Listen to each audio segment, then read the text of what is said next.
কোন মসজিদের মিম্বর থেকে, কোন মাহফিলের মঞ্চ থেকে মানুষকে চুরি করতে, দুর্নীতি করতে, ডাকাতি করতে, মাদকাসক্ত হতে, কোনো খারাপ কাজের প্রতি আহ্বান করা হয় না। এই সমস্ত মঞ্চগুলো থেকে বহু মানুষ খারাপ পথ থেকে ফিরে আসে। ওলামায়ে কেরামের মূল্য যদি কোনো জাতি দিতে না পারে, তাদের চেয়ে বড় দুর্ভাগা আর কেউ হতে পারে না।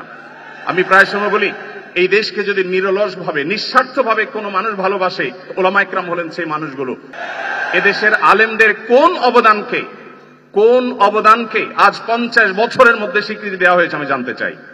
দুর্ভাগ্যজনক বাস্তবতা, সেটি আসলে হয়নি। স্বাধীনতার 50 বছর পরেও ইমাম, মুয়াজ্জিন এবং আলেম ওলামাদের কোনো অবদানের স্বীকৃতিটুকু রাষ্ট্র কখনো দিতে পারে নাই।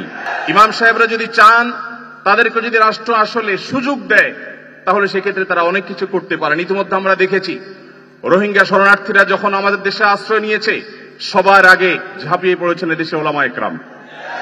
প্রতিটা দুর্যোগে ওলামায়ে কেরাম যে ঝাঁপিয়ে পড়েন, সেটা নিঃস্বার্থভাবে হয়, স্বার্থহীনভাবে হয়। আমার উদাত্ত আহ্বান যে আগামীর বাংলাদেশে এদেশের মসজিদগুলোকে, আলেম ওলামাদেরকে যেন রাষ্ট্র অন করে, তাদেরকে কাজের সুযোগ দেওয়া হয়। কোনো বেতন ভাতার সুবিধা দেওয়া, এটা আসলে দয়া দাক্ষিণ্যের বিষয় নয়। এদেশে আইন শৃঙ্খলা যতটুকু নিয়ন্ত্রণে আছে, এর জন্য আইন শৃঙ্খলা রক্ষাকারী বাহিনী, সংশ্লিষ্ট বিভিন্ন ডিপার্টমেন্টের যেমন অবদান আছে, আমি মনে করি মসজিদের মিম্বরগুলো, মাহফিলের মঞ্চগুলোর অবদান তার চাইতে কোনো ক্রমে কম নয়। এদেশ থেকে যৌতুককে যে জাদুঘরে পৌঁছে দেওয়া হয়েছে, কারা জাদুঘরে যৌতুককে পৌঁছে দিয়েছে? এদেশে যৌতুকের অভিশাপ থেকে মুক্ত করার সবচেয়ে বড় ক্রেডিট একমাত্র ওলামায়ে কেরামের। এখনো কোন মসজিদের মিম্বর থেকে, কোন মাহফিলের মঞ্চ থেকে মানুষকে চুরি করতে, দুর্নীতি করতে, ডাকাতি করতে, মাদকাসক্ত হতে, কোনো খারাপ কাজের প্রতি আহ্বান করা হয় না। এই সমস্ত মঞ্চগুলো থেকে বহু মানুষ খারাপ পথ থেকে ফিরে আসে।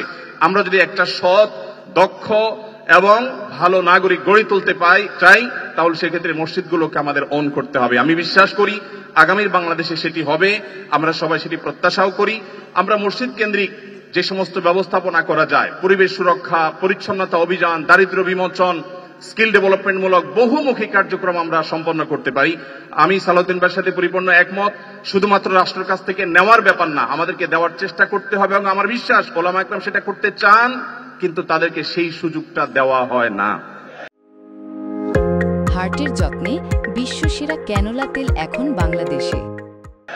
এদেশের আলেমদের কোন অবদানকে আজ 50 বছরের মধ্যে স্বীকৃতি দেওয়া হয়েছে আমি জানতে চাই। দুর্ভাগ্যজনক বাস্তবতা, সেটি আসলে হয়নি। তা আমরা নতুন বাংলাদেশে অন্তত প্রত্যাশা করি যে আমরা সবাই মিলে, শুধু আলেম ওলামা নয়, সকল ধর্মের মানুষ কাঁধে কাঁধ মিলিয়ে আমাদের এই প্রিয় বাংলাদেশকে আমরা বিশ্বের দরবারে উন্নতির চরম শিখরে পৌঁছতে চাই।